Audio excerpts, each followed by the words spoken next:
Zeus thought he could rule the heavens and love whoever he wanted. But when the queen of the gods discovers her husband's endless affairs, her jealousy will unleash a wrath that makes the Titanomachy look like a family quarrel. Zeus has defeated the Titans, absorbed the wisdom of Metis, and given birth to Athena from his own head. Now he faces his greatest challenge yet, marriage to Hera, the most powerful and proudest goddess in existence. Today, you'll witness how divine infidelity sparked conflicts that would terrorize mortals for millennia, and discover why the Queen of Heaven became the most feared goddess in Greek mythology. After establishing his rule and solving the crisis of Athena's birth, Zeus needed to create a stable divine dynasty. Political marriages among gods weren't just about love. They were about cosmic balance, shared power, and presenting a united front to potential enemies. Hera was the obvious choice. As Zeus's sister and the goddess of marriage and family,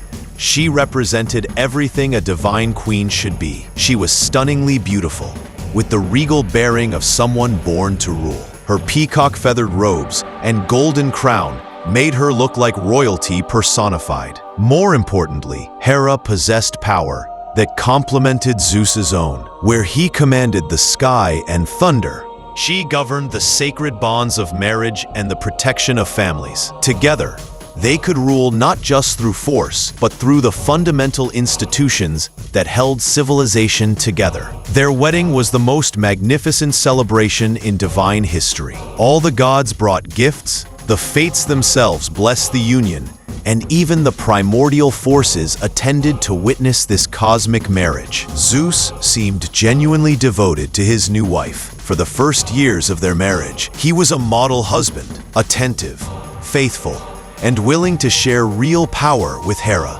She became his co-ruler, not just his consort, sitting beside him on the throne of Olympus and helping govern the divine realm. But Zeus had inherited more than just his father's throne. He had inherited his appetites. As the years passed and his confidence in his rule grew absolute, Zeus began to notice the many beautiful beings that populated his expanded realm. There were nymphs in every forest, river goddesses in every stream, and mortal women whose beauty rivaled that of the goddesses themselves. Zeus told himself these attractions were harmless, just appreciation for beauty, nothing that threatened his marriage. The first affair was almost accidental. A wood nymph named Io caught his attention during a royal hunt. She was graceful, intelligent, and refreshingly different from the formal atmosphere of Olympus. What started as friendly conversation became flirtation, then secret meetings, then a full affair. Zeus convinced himself it wasn't really betrayal. He still loved Hera, still respected her as his queen. This was just recreation, a brief diversion that hurt no one. But divine affairs have divine consequences. Io became pregnant with Zeus's child, and pregnancy among divine beings creates changes in the cosmic fabric itself. The air around Io began to shimmer with power. Her footsteps left traces of divine energy. Her very presence announced that she carried the child of the King of Gods. Hera wasn't just Zeus's wife, she was the goddess of marriage itself. Her divine nature made her exquisitely sensitive to violations of marital bonds, especially her own. She felt Zeus's infidelity like a physical wound, a tearing in the fabric of her divine essence. At first, she couldn't believe it. Zeus, who had sworn eternal fidelity, who had made sacred vows before all the gods, who ruled through principles of justice and honor, surely he wouldn't break the most fundamental promise a husband could make. But the signs were undeniable. Zeus's behavior had changed. He was distant, distracted, making excuses for mysterious absences. Divine energy around Olympus carried traces of unfamiliar feminine essence. Most damning of all, Hera's own power over marriage kept showing her visions of her husband embracing another woman. Scene. When she finally confronted Zeus directly, his reaction told her everything. Not anger at the accusation, Not confusion at her suspicions, but guilt. Painful, obvious, insulting guilt. "It means nothing," Zeus said, unable to meet her eyes. "She's just a mortal. You are my queen, my equal, my true partner. This changes nothing between us." But it changed everything for Hera. Human jealousy is painful but limited. Divine jealousy is a cosmic force that can reshape reality. Hera's rage wasn't just emotional. It was a fundamental disruption in the order of the universe. As goddess of marriage, Hera embodied the sacred principle that marital vows create unbreakable bonds. Zeus's betrayal didn't just hurt her feelings, it undermined the very concept she represented. Every marriage in the mortal world became less stable because the divine marriage was compromised. But Hera faced a terrible dilemma. She could divorce Zeus, but that would shatter the divine dynasty and potentially throw the cosmos back into chaos. She could accept his infidelity, but that would make a mockery of everything she stood for as goddess of marriage. Instead, Hera chose a third option. She would make Zeus pay for his betrayal, but she would do it in ways that preserved her position as queen while satisfying her need for revenge. The innocent would suffer. The guilty would suffer more. Hera's first target wasn't Zeus himself. He was too powerful to attack directly. Instead, she focused her rage on Io, the mortal woman who had dared to seduce the king of the gods. But Hera's revenge was creative and cruel. Rather than simply killing Io, she transformed her rival into a white heifer, a cow. Io retained her human consciousness and intelligence, but was trapped in an animal's body, unable to speak or explain her situation to anyone. Then came the masterstroke of divine cruelty.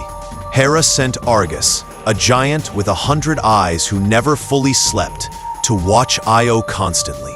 The transformed woman couldn't eat, couldn't rest, couldn't escape the unblinking gaze of her supernatural guardian. Zeus, horrified by his wife's revenge, but unable to openly defy her without admitting his guilt, secretly sent Hermes to rescue Io. The messenger god killed Argus by lulling all 100 eyes to sleep with music and stories, then striking the giant down with a sword. But Hera wasn't finished. She sent a gadfly, a stinging insect driven by divine fury, to torment Io constantly. The maddened heifer was driven across the world, stung and chased wherever she went, never finding peace or rest. Io's wanderings took her across continents, and everywhere she passed, her divine suffering left marks on the world. The Ionian Sea was named for her, and her descendants would found some of the greatest cities in the ancient world. Io's torment established the pattern that would define Zeus and Hera's marriage for eternity. Zeus would have affairs. Hera would discover them, and innocent women would pay the price for the king's infidelity and the queen's wrath. But Zeus learned nothing from Io's suffering. If anything, the thrill of forbidden romance and the challenge of hiding his affairs from his increasingly vigilant wife made them more exciting. Next came Callisto, a beautiful huntress and follower of Artemis. Zeus seduced her by disguising himself as Artemis, taking advantage of Callisto's trust and devotion to his daughter. When Hera discovered this affair, she transformed Callisto into a bear and arranged for her to be hunted by her own son. Then Europa, a Phoenician princess, Zeus kidnapped while disguised as a white bull. Hera's revenge followed Europa's descendants for generations, cursing the royal line of Crete with madness and tragedy. Each affair followed the same pattern: Zeus's deception, the woman's seduction, Hera's discovery, and terrible revenge that often lasted for generations. What made Zeus and Hera's conflicts so devastating wasn't just their personal animosity, but how their divine natures amplified every disagreement into cosmic catastrophe. Zeus represented authority, freedom, and the right of the powerful to take what they wanted. His affairs weren't just personal choices, they were expressions of divine privilege, the king's prerogative to enjoy all the beauty in his realm. Hera represented fidelity, justice, and the sacred bonds that held society together. Her revenge wasn't just jealousy, it was cosmic law enforcement, punishing violations of the most fundamental divine principles. Their marriage became a war between competing concepts of divine authority. Zeus claimed the right to rule without restraint. Hera demanded that even kings be bound by the promises they made. Despite their constant conflicts, Zeus and Hera had children together, divine offspring who inherited both their parents' power and their dysfunction. Ares, god of war, embodied the violent conflict that defined his parents' relationship. He was powerful but chaotic, feared even by other gods for his unpredictable brutality. Hephaestus, the craftsman god, was born lame. Some said from Zeus's anger, others from Hera's shame. His physical imperfection in a realm of divine beauty made him an outsider even among his own family. Hebe, goddess of youth, remained eternally young and innocent, perhaps the only positive thing to emerge from her parents' troubled union. Each child reflected different aspects of the cosmic dysfunction their parents had created.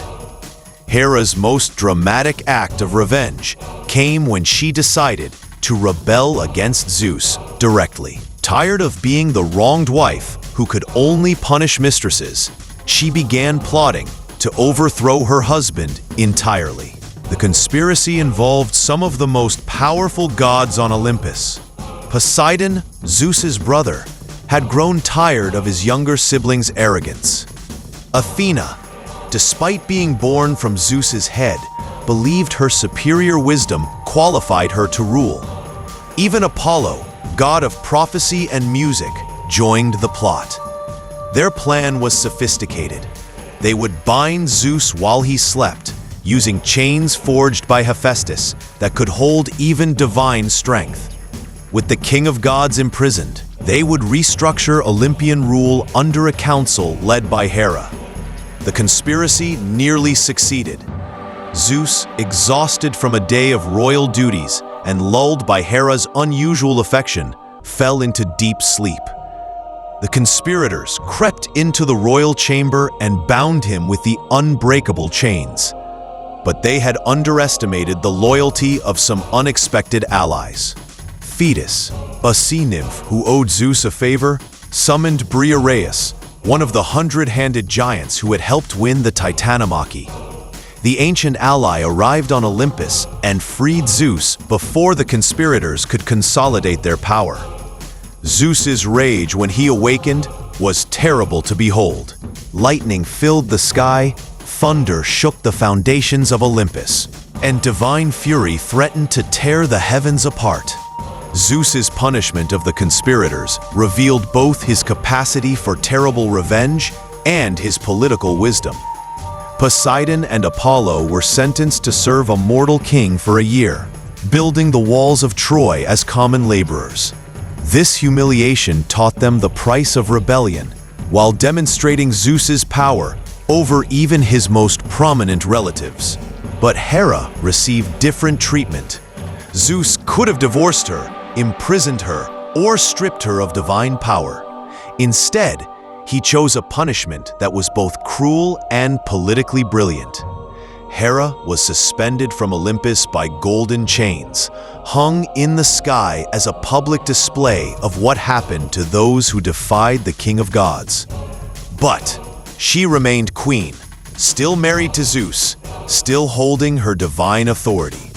The message was clear: Rebellion against Zeus was futile, but the fundamental structure of divine rule remained stable. Hera's punishment was temporary, a dramatic reminder of Zeus's power rather than a permanent change in the cosmic order. The marriage of Zeus and Hera became the template for every dysfunctional divine relationship that followed.